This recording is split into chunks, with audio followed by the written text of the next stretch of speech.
Magkaka-baby na raw ang dalawa. Yan ang usap-usapan sa social media, ang bagong pelikula ni Shu Ramirez at Rico Blanco.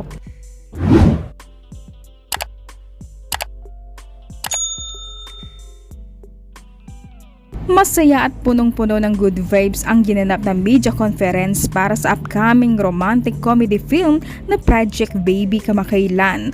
Humarap sa entertainment press ang mga pangunahing bida na sina Shu Ramirez at Rico Blanco upang ibahagi ang kanilang naging karanasan sa paggawa ng pelikula at ang excitement nila para sa nalalapit nitong pagpapalabas. Sa naturang MediaCon, kapansin-pansin ang magandang samahan at natural na chemistry ng dalawa, dahilan upang mas lalong ma-excite ang mga tagahanga at mga manonood sa kanilang tambalan. Ayon kina Shu at Rico, kakaiba umano ang kwento ng pelikula dahil bukod sa kilig at katatawanan ay may dala rin itong mahahalagang aral tungkol sa pag-ibig, pamilya at mga pagbabago sa buhay. Ang Project Baby ay mula sa direksyon ng batikang aktor at direktor na si Eric Quezon at hatid ng Regal Entertainment.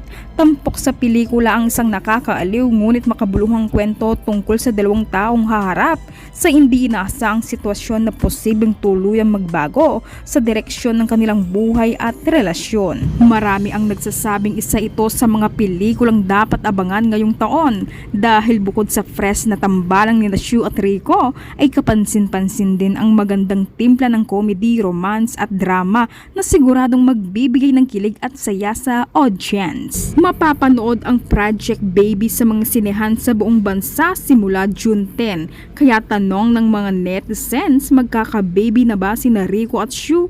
Yan ang ating dapat panoorin mga ka-stars, ang Project Baby sa June 10.